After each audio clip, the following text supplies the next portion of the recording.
Day 15 ended at the Valiant Soldier. Day 16 started in the morning in the chucking it down rain in the play park bit of the Valiant Soldier.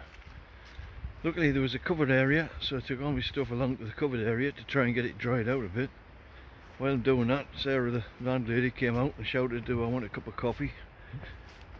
Maybe she's got the loo, and I thought, brilliant, yes, thank you very much, I'll do that. So I put my stuff together, sorted a few more things and that out, and then I went in and she gave us a cup of coffee and then gave us a full English breakfast.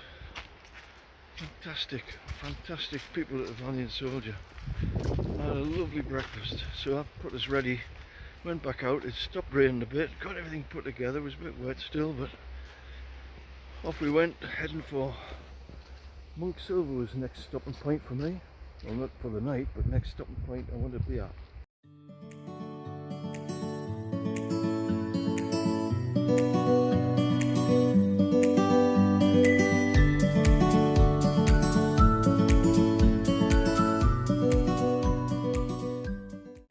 So off I came after my nice breakfast, heading for Monk Silver via Nettlecombe, by the old mineral trail. First thing I saw was a little shop, honesty shop with all sorts of stuff in it. Walked past that,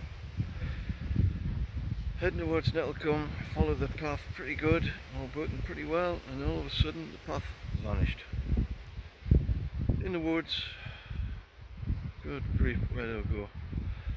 Trying to follow the path, looking at the path, finally found it again, but I had to climb this huge fence with my big bark, chucked it over. I'm getting a bit too old for climbing fences. So this was day 16, it felt like I've been away for a month.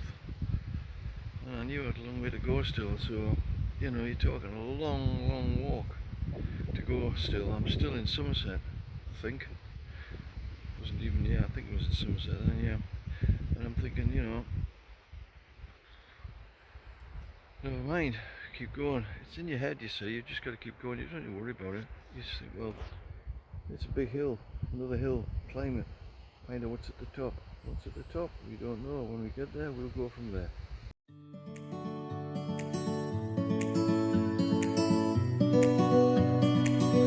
Anyhow, we got away, we finally battled up the massive hill, and it was steeper than that one over there. It was steep. Up through grass, meadows. Starting to get used to this grass and hills, of course. I already had quite a lot of hills, but this was one of the better ones, I'll tell them that much.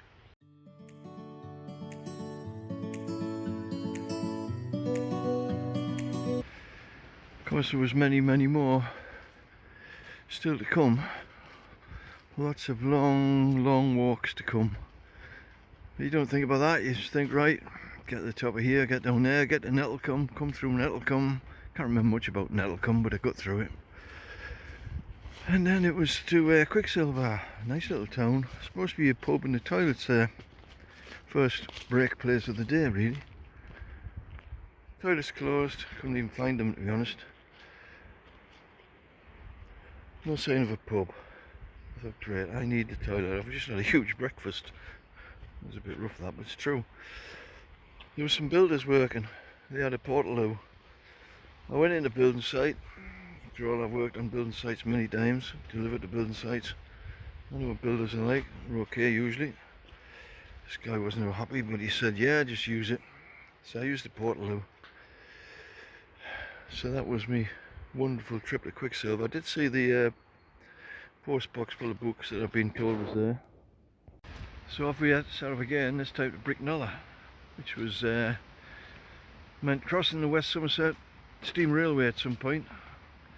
As I got closer towards the Quantock Hills, which where I was aiming for, I heard the odd steam train. I saw the odd bit of steam in the air, but I did not see a train. I stopped for a brief break because the weight of the bag in the sun in a little farmhouse. I was going to ask for some water, but there was nobody in, so I sat down. Next thing, the dogs that were in the cage were barking furiously at us. One of them escaped. And I heard it coming, and I thought, oh God, turn.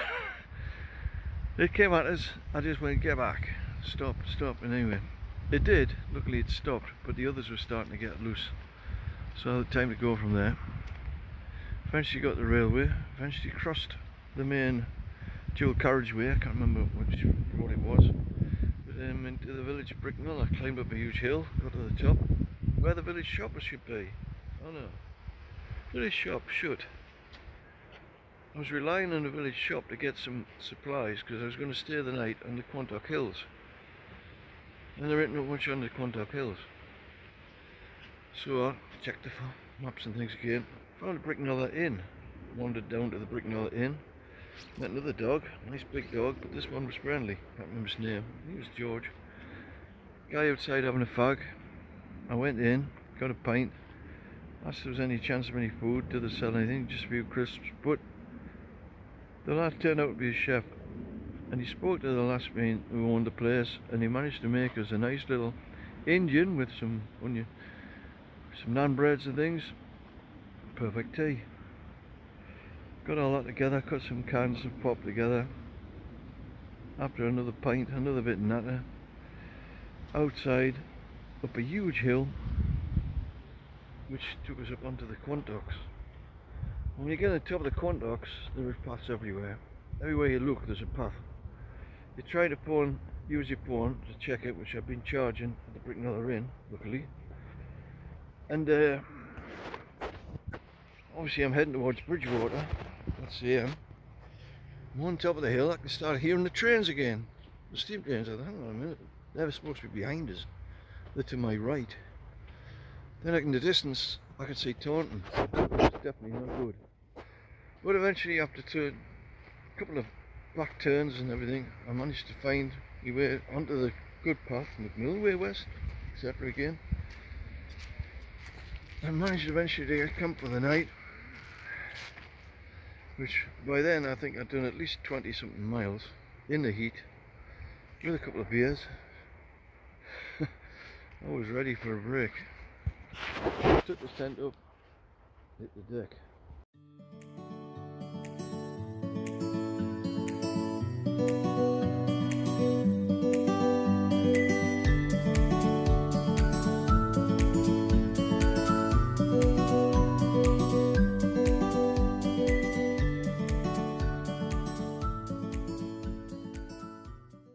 A little footnote, I should have said this little bit.